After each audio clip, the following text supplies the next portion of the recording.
Mineral Point is a quick 12-mile jaunt from Highway 313 just north of Canyonlands National Park and heads west, ending at a high overlook of the Green River.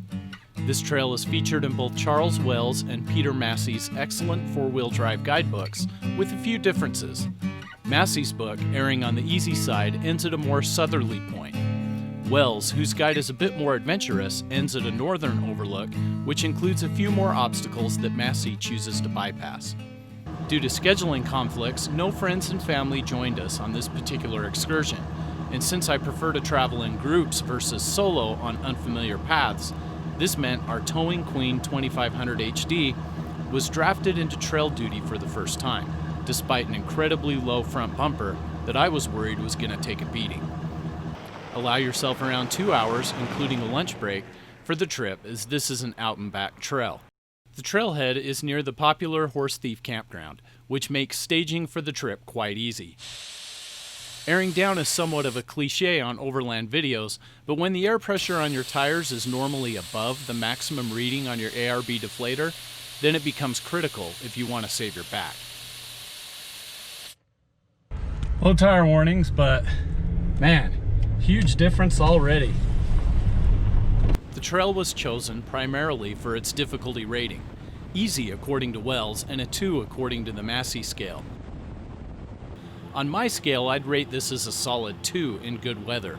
Rain could easily make the sandy portions exponentially more difficult or impassable due to the mud, but the rest is just slick rock with gentle ledges. Even the 2500 HD made it without damaging the air dam, despite its embarrassing approach angle. In a modern crossover, your greatest concern is going to be tire quality. It should be noted, however, that the further west you go, the harder it is to find the main trail, and it's easy to get caught on side trails which veer north towards Hell-Roaring Canyon, which is a bit more difficult. On my map, it shows a road behind us, and there's just blank space in front of us. Yeah, we need to go back to that road behind us. Looks like there's a spot I can turn the aircraft carrier around up here. How do you call trucks aircraft Well, maybe I'll follow you, because I don't want to run over this windy dirt. We took a wrong turn once and had to turn the beast around. We'll explore Hell-Roaring another day, without the truck. There isn't much to see at first. It is just a sandy and graded road on the top of the plateau, featuring in all directions sagebrush and cacti with the occasional small cedar tree. When you near the point, things get a bit more interesting with sandstone outcroppings and a more traditional Moab-style slick rock trail. Just shifted it into low, probably didn't need to, but we got a lot of this sandstone stuff coming up. You still think our bumper will make it? It won't make it. Okay, we'll see. This trail has just begun. It's here the differences between the Massey and Wells route become more clear. The northern leg is significantly more difficult, with rocky ledges getting larger the closer you get to the cliffs. About a quarter of a mile from the overlook is a steep sandstone decline that drops into a sandy wash. It looks like this drop could bump the difficulty rating to a 3, but the angle and loose sand made me nervous with the pickup.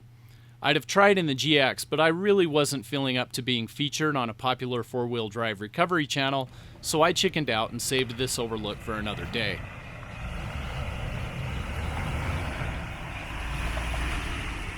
Making it to the southern overlook featured in the Massey books is much easier. The end of the trail is a small loop which makes for a great lunch spot for groups of all sizes.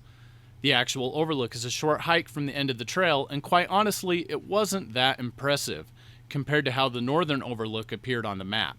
If I had to do it over again, we would have hiked the quarter of a mile from the sandhill just to see the northern overlook. All in all, though, it must be noted that despite the increase in visitors to the Moab area due to the COVID pandemic and the surge in popularity of outdoor social distancing, we were all alone on this route.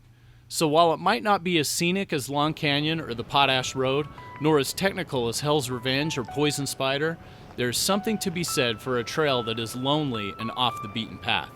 So if you were looking for an easy trail to get away to that secluded lunch spot, this just might be your ticket.